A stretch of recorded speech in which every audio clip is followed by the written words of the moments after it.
this lecture, we're going to come full circle and revisit our organizing sentences from Lesson 2.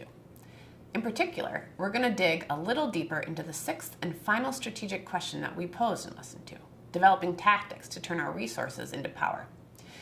To review, in Lesson 1, we looked at the system as a whole in order to understand how to leverage our effort to make meaningful change. In Lesson 2, we took up organizing as a theory of change and we identified our motivating visions and measurable aims. In Lesson 3, we built on our motivating visions and developed our calls to action.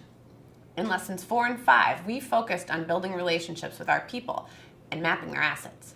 In Lesson 6, we built structures to support interdependent teams of leaders to work together effectively. And in Lesson 7, we paid particular attention to interprofessional leadership competencies. So far in Lesson 8, we've discussed how to translate all of this to collective action. Now, look back at your original organizing sentence. How has it changed? In what ways is it the same? What have you discovered along the way? Because strategizing happens in real time, we expect modifications, especially in developing tactics to achieve our aims over time. We're attentive to the constraints, opportunities, and learning that shape our tactics. Well, what exactly are tactics anyway? Tactics are the specific activities through which we implement strategy. And they're both our actions and they're how our actions in combination with one another build momentum toward our aim. To develop tactics, we ask, how can the power of our constituency's resources and assets achieve our measurable aim? We target our actions in specific ways and carry them out at specific times in order to focus limited resources on doing what's really needed and likely to yield the greatest result. In other words, it's important that we pay attention to the scope and scale of our tactics over time in order to see the ultimate level of impact that we achieve. In the health improvement world, we call this process a PDSA cycle, and we scale up our success. Organizing offers a complementary framework that asks, what are the dates and benchmarks? How will we chunk out our tactics and add them up to our measurable aim? How will we construct our efforts so that we're developing capacity and leadership over time? In organizing, we assume that we begin with far fewer resources than we're going to need to achieve our aim. Growing our collective capacity is critical for success. Reaching a threshold that gives us new capacity is a peak. We see that in our campaign charts. A peak isn't simply a milestone on a strategic plan, it's a threshold that we cross as a result of mobilizing the most resources we can to achieve it. It's an unsustainable peak of effort. Once we cross that peak, we can relax our effort briefly, evaluate, and then deploy our new resources to reach our next peak. An organizing strategy is necessarily built around a series of peaks, culminating in a final peak when we either have achieved our aim or not. Our tactics, our peaks, our actions are not one-off events, but part of an iterative, nested, and fractal process in which we use each tactic or peak to build our capacity and test our theory of change.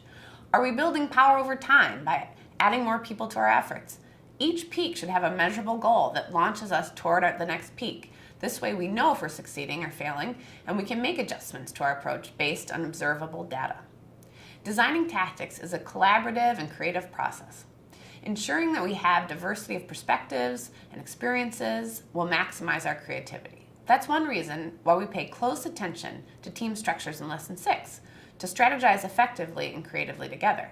It's important to allow time for genuine brainstorming, open, creative. No idea is too crazy brainstorming, and then deliberate before tactical decisions are made. Once we develop a set of possible tactics, we need to decide which ones to pursue.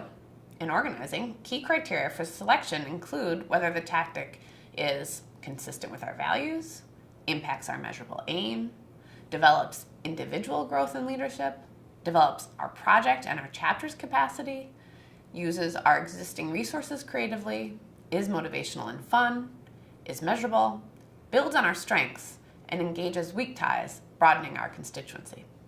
We then need to decide which tactics together will allow us to achieve our aim.